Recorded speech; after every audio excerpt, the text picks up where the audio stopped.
Oi pessoal, boa tarde, tudo bem? Ralph Peter com vocês novamente, programa Livros em Revista, que vai ao ar toda quarta-feira às 19 horas pela BCC Television, que é uma emissora que ainda hoje, no dia que estamos gravando o programa, não está oficialmente fundada, não está no ar oficialmente, porém nós já estamos aqui dando os nossos pitacos e desejando naturalmente que ela se erga e que chegue ao seu lugar merecido, que é um grande sucesso. Mas o Bernardo Campos de Carvalho merece. Estou falando porque ele está aqui do lado, então eu preciso batalhar o meu empreguinho, eu preciso fazer isso, não tem jeito. Estou brincando, pessoal. O Bernardo é uma pessoa, um ponta firme, um criminalista que praticamente abdicou a sua carreira para dedicar-se à emissora, por isso que eu tenho certeza que ele alcançará o sucesso devido. Quero, antes de passar para o nosso convidado de hoje, ilustre por sinal, agradecer, é você mesmo, agradecer aos trabalhos magníficos da Betânia, que administra toda a casa, o Márcio, a Luciana, que pilotam toda a área técnica, filmagem e edição de Ilha. Sem eles, efetivamente, nós não chegaríamos até você.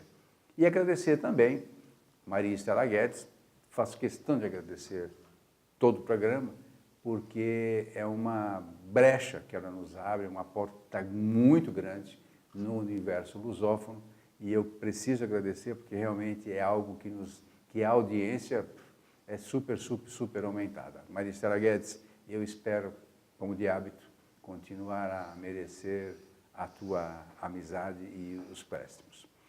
Ao meu lado direito, Sérgio Pereira Couto, ilustre escritor. Quantos livros você já escreveu? 50. Você não tem vergonha, não? Eu não. Eu pensei que fosse uns 80 já. Peraí, mas ainda se você contar os que estão em gaveta, pode chegar para 80. 50, né? Dá um por ano. Na verdade, um por semana, né? Mas tudo bem. Nasceu escrevendo.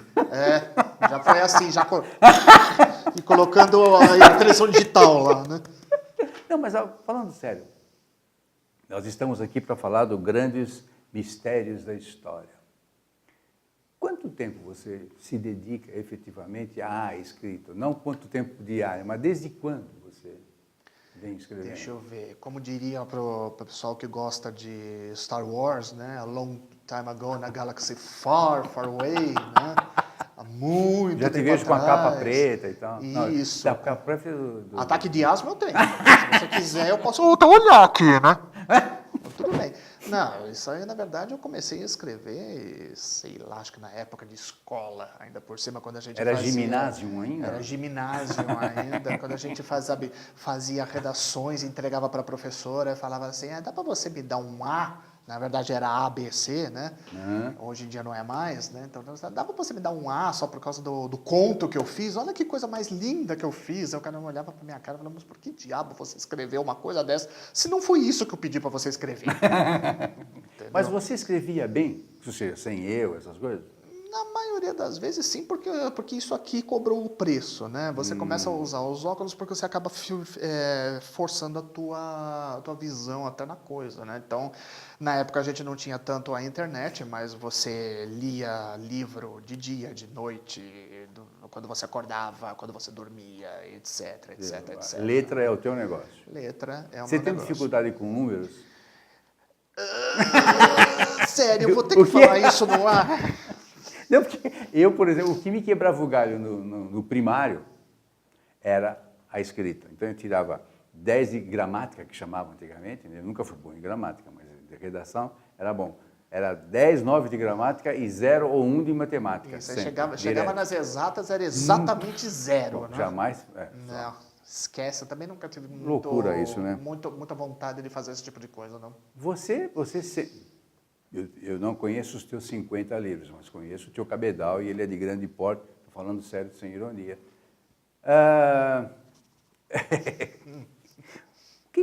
Você sempre eu entendo você como um pesquisador.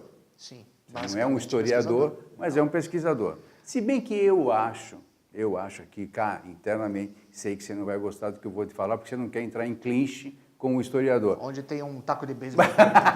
Mas eu acho, pode pegar o de bilhar mesmo do Márcio. Pra já, mas não. Mas, eu acho que pesquisador houvera que historiador não for.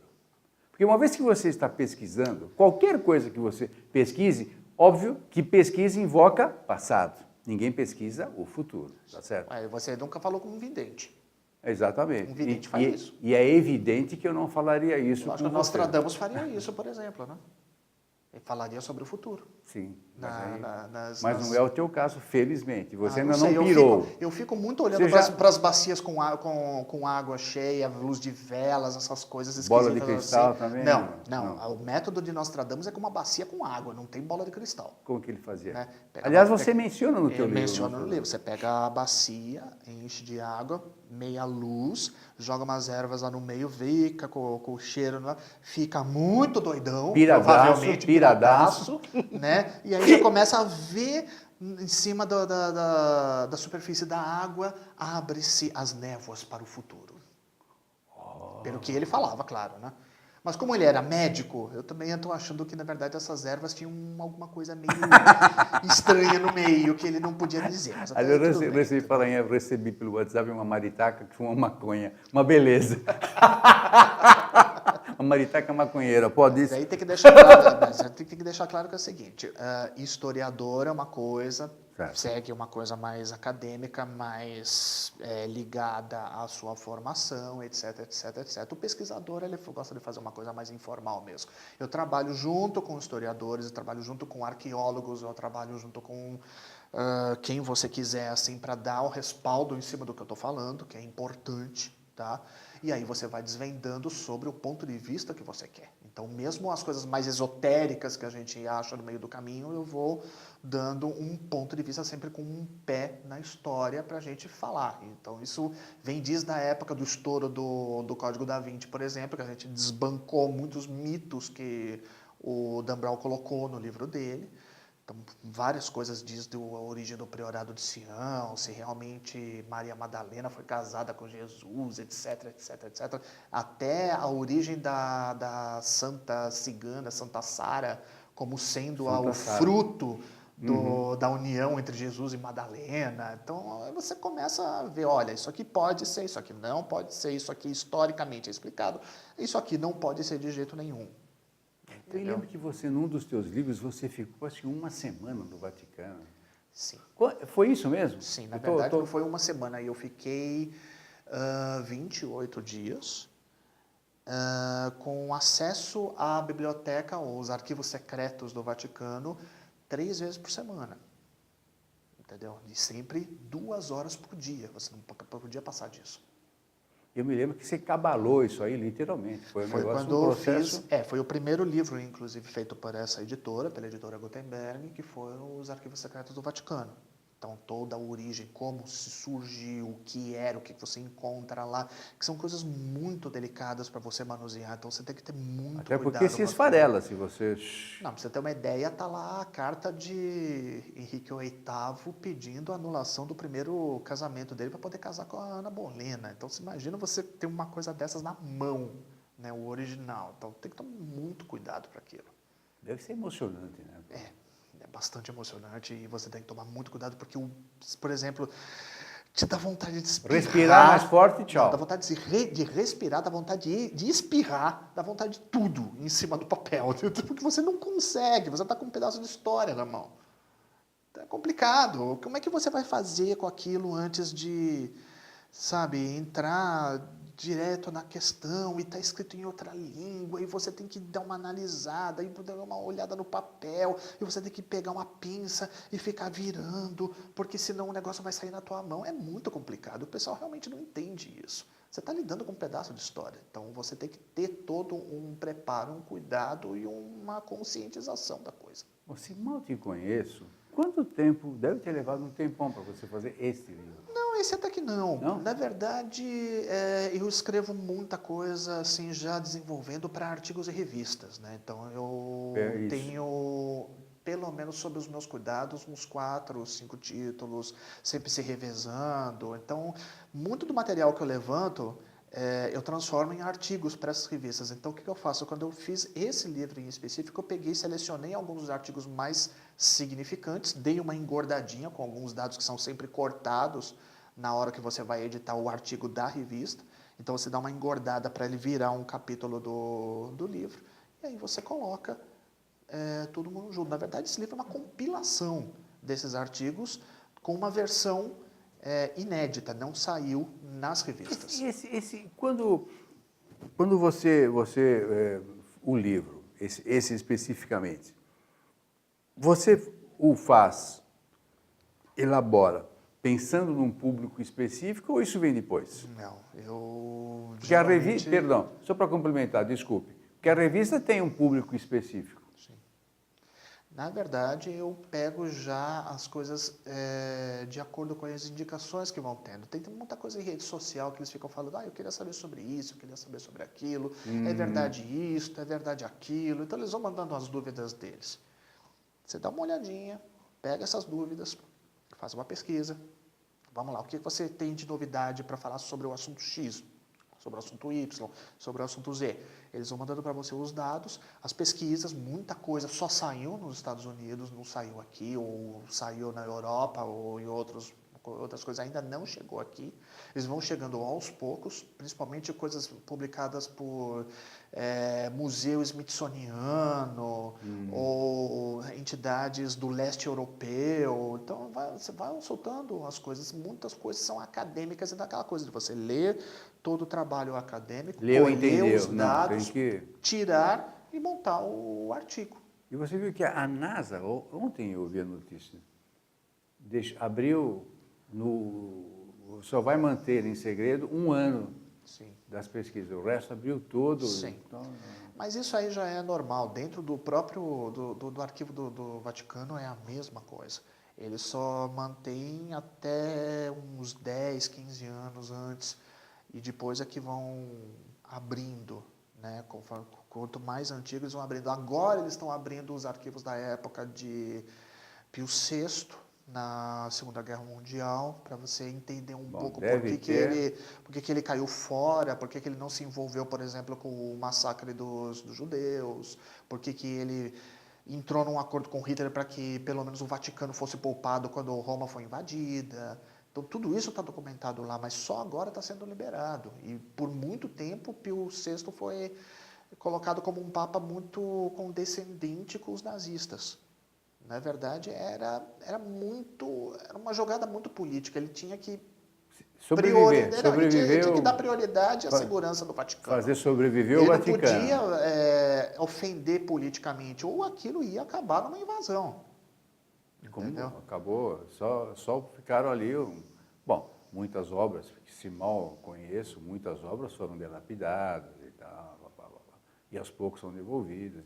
Quando você falou há pouco que as pessoas pedem para você, existe um meio de comunicação contigo? Via e-mail? Geralmente pela página do Facebook, onde então, eu tenho... Como é que eu acho você no Facebook? É facebook.com.br/SPC Jornalista. SP? SPC, as minhas iniciais. SPC, não tem nada a ver com crédito. Não tem nada a ver com crédito. SPC Jornalista é para deixar bem separado do meu perfil pessoal. Claro. Né? E onde eu publico muitas chamadas, isso são artigos muito antigos, eu jogo para um blog dentro do meu site e faço anúncio na minha página. Então, olha, veja esse artigo sobre quem foi Shakespeare e se Romeu e Julieta realmente existiu. Aí, num outro dia, olha, veja esse artigo que falei sobre a verdade sobre a morte do Jesse James. Você falou em Shakespeare. Aqui tem um título, Shakespeare era farsante, se não me falha a memória. É meio que inspirado nos estudos que eles estão levantando sobre William Shakespeare não ter existido, ser um produto de uma configuração de escritores que participavam e lapidavam as obras, de Thomas Malory até Francis Bacon. Muita gente já foi acusada de ser o verdadeiro Shakespeare nessa história. Tá brincando. Uhum. As próprias peças dele já são acusadas de serem realmente fatos verídicos que foram transformados em peças, foram romanceados. Então, realmente teria existido Romeu e Julieta, teria realmente existido Shakespeare, teria existido Macbeth. E outros, opa, desculpa, eu não posso falar Macbeth porque tem uma maldição em cima do nome, né? Esqueci. Se bem que eles falam que, na verdade, isso só funciona se você estiver num palco, né? Mas tudo bem. Diz que é assim, você não pode dizer o nome Macbeth se você estiver num palco de teatro, porque o nome é amaldiçoado. Lança-se um raio sobre a cabeça. Lança-se um raio, cai sobre a cabeça. Já tiraram sarro disso até nos Simpsons. É exatamente isso. O Homer vivia falando o nome de Macbeth e caiu um raio na cabeça dele. Né? Então eles falam, tanto é que os atores, eles falam até hoje, vamos lá porque eu vou interpretar aquela peça, ou a peça do escocês. Eles não falam o nome, de jeito nenhum. Mas no cartaz tem que ter, né? Mas no cartaz tem que ter, né? Infelizmente. Então fica meio estranho isso, né? Escuta, você mencionou a internet e tal, e que hoje, naturalmente, você não consegue viver sem. Mas qual é a fidedignidade? Você usa a internet para lançar, para buscar as suas coisas, ou você vai em loco, como você fez no Vaticano? Que foi uma tarefa absolutamente estonteante. Quando eu posso, com certeza. Nem sempre a gente pode. Então, a gente depende muito do acesso que eles dão, por exemplo, a sites acadêmicos, a artigos acadêmicos, a trabalhos que não são liberados para o público. Então, você sempre recebe um doc, você recebe um PDF, você recebe vários tipos de arquivos que te mandam, tipo assim, esta é a leitura, é o que nós temos publicado, vê se você consegue tirar alguma coisa daí. Então, sim, nesse ponto é interessante, mas você tem que fazer todo um contato, tem que dizer o que você é, tem que provar para eles que você é sério. Era isso que eu ia te perguntar, na esteira da tua explicação. Como é que faz? Você tem que ser acreditado num determinado órgão, existe uma pesquisa que o órgão faz sobre você. Eu acho isso muito importante, porque quando você lança um livro como este, a editora também tem que se munir de precauções para falar, não, peraí, eu vou editar o Sérgio, porque ele é um cara acreditado na NASA, na ONU, ou sei lá, no Vaticano e tal, então eu fico coberto que eu não vou participar de uma fraude que ele eventualmente inventou. Ele tem muitas coisas deles que eles conseguem levantar quando eles liberam esse tipo de informação. Tem muitas vezes que eles não liberam. Então, é tipo assim, olha, você se vira para conseguir as referências a respeito. Só que aí casa muito de, por exemplo, você ter trechos do teu artigo copiados para outro lugar, tipo Wikipédia e coisas assim que o valham. Você não tem controle em cima disso. Né? Então, às vezes, eu sei que, na verdade, você só fez uma pesquisa por internet e resolveu fazer teu artigo. Olha, eu até fiz uma pesquisa por internet porque eu pesquiso nos artigos acadêmicos. São as ferramentas que estão à disposição. Mas se o que eu estou escrevendo é exatamente a mesma coisa que você encontra num artigo de Wikipédia, por exemplo, isso nada mais é do que uma coincidência. Entendeu? Mas, infelizmente, você nem tem como você provar. Ou não é coincidência, ou os caras plagiaram você. Sim, também, mas... Eu sei que você é modesto e não vai falar isso, mas é o caso. Sim, na maioria das vezes é exatamente isso, porque eu duvido muito que alguém que escreva, sei lá, uma Wikipédia em inglês vai ficar preocupado em puxar coisa tua. Entendeu? E mesmo os que escrevem em português, por exemplo, eles estão muito mais preocupados em puxar as coisas que saem em português de Portugal do que em português do Brasil. Tudo bem que eu sou português lusitano, né? Tenho dupla nacionalidade, mas mesmo assim eles não levam muito isso em consideração. É tudo muito relativo. Você me fez assim, en passant, um comentário a respeito de alguns projetos na área literária também. Sim. Quer dar uma palhinha? Vamos lá. Eu tenho um grupo com quem eu trabalho um programa sobre, vamos botar assim, fofocas e disses que disses e comentários e coisas que o valham assim no mercado literário. Não falamos nada de você ainda, então pode ficar tranquilo, tá? Geralmente a gente só mete o pau em escritor e editor, mas até aí tudo bem. Brincadeira. Ainda bem que eu não sou nenhum dos dois, né? Ainda bem que não é nenhum dos dois, porque senão eu estava ferrado, uma coisa dessa. E esse programa tem rendido bastante. E como é que as pessoas fazem para ouvir esse teu programa? A gente vai ao ar toda quarta-feira, por volta das 8 da noite, numa rádio chamada Choque Rádio Web. né? Então é só você botar no Google lá Choque Rádio Web. Choque? Choque? Como é que escreve? É Choque mesmo? S-H-O-C-K. Ok, Choque. Né? Choque normal. Rádio Web, e a gente está colocando. O programa é um pouquinho comprido, tá? Tem 2 horas, mas isso é mais coisa da rádio do que nossa Então, mesmo, pera lá, tá? vamos lá. www.choque, S-H-O-C-K, radioweb.com.br. Quarta-feira, bom. Quarta-feira, 8 horas. E depois ele permanece e vai para o YouTube. Eu sei que você detesta o YouTube, mas. Nossa, nem me fala, pelo amor de Deus. Não tem nem E depois como falar o pessoal sobre- assiste, ou melhor, ouve. Ouve. Quarta-feira e depois Não, só a próxima quarta. sim, e por aí vai. Ele não fica numa espécie de acervo, nada. Não, Foi não, pro não. ar, foi, tchau. Foi porque o artigo o programa é muito comprido, entendeu? Então a gente não está conseguindo armazenar boa É parte muita coisa, deles, né? é muita coisa. Cada programa tem 2 horas, porque na verdade essa rádio ela dilui um pouco as conversas que a gente faz com blocos de música, entendeu? Que Então, tipo de música? rock and roll, claro, né? Sempre. Né? Se todo mundo Rock roqueiro, pesadão? não, rock em geral. Ah, Tá? legal. Se eles ficassem só no pesado, eles tomavam uma porrada, porque eu sou adepto do classic rock, então não tem nada a ver Você com é isso. músico né? também, não é? Só que eu tô mais para os caras que fazem bandinha de cover, sabe? Essas coisas que necessariamente eu olhar e falar, vou ser Beatles, né? compositor na minha vida. Beatles. Entendeu? Beatles, Rolling Stones, E The você toca que Doors. instrumento? Tocava muito violão, fazia um pouco de flauta doce, um pouco de gaita.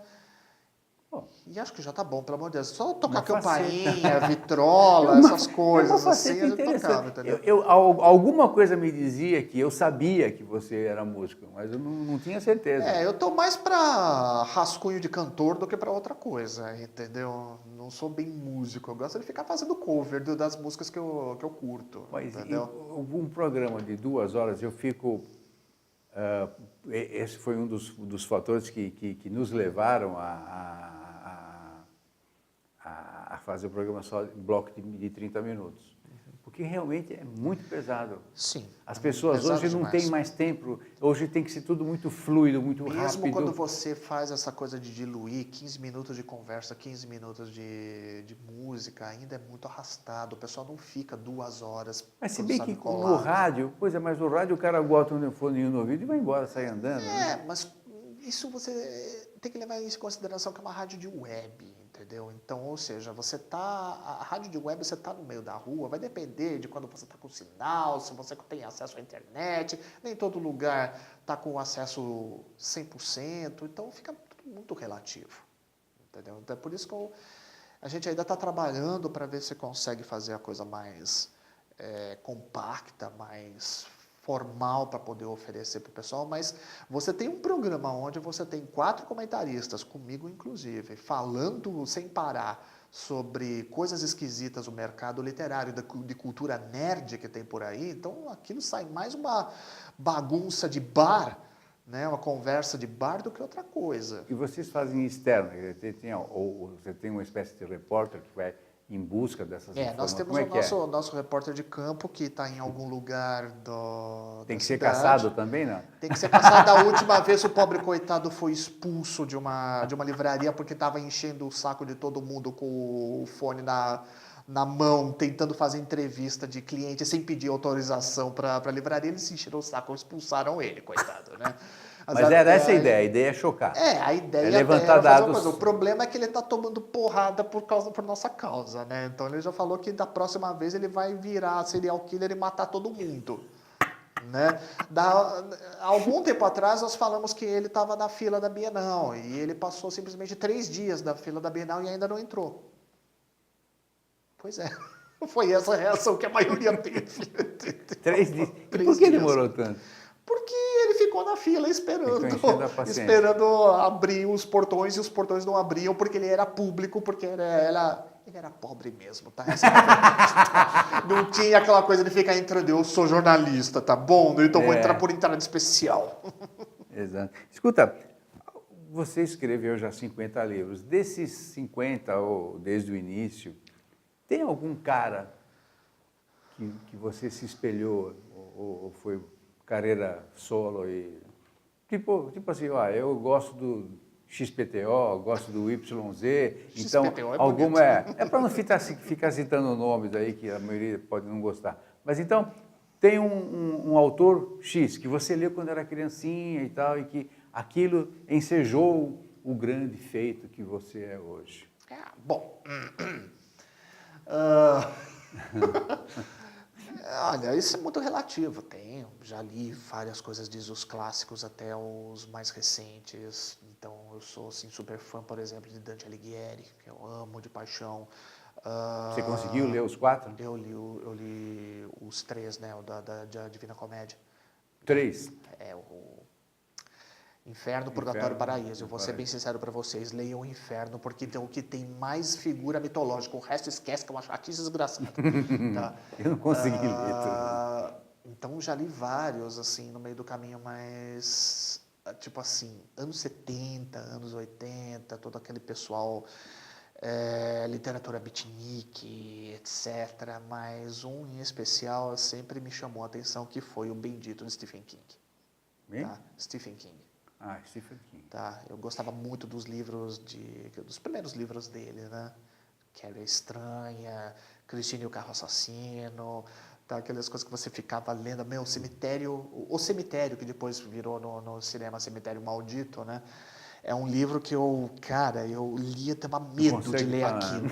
Tava medo, tinha certeza que tinha alguém me seguindo. Mas você não para de ler, Não né? conseguia parar de ler, ficava lendo direto, entendeu? Mas minha predileção ainda é a vertente policial.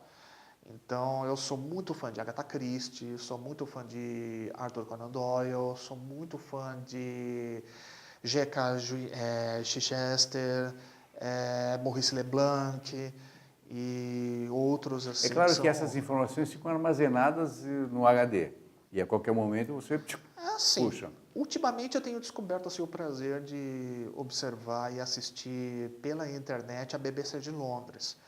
Então, agora você vai ver a BCC do Brasil. Muita coisa eu assisti por lá. Então, não só a BCC, como a ITV também, né? Então, eles produzem muitas séries que são excelentes e muitas delas são baseadas nesses escritores. Então, as adaptações que eles fizeram da Agatha Christie são maravilhosas.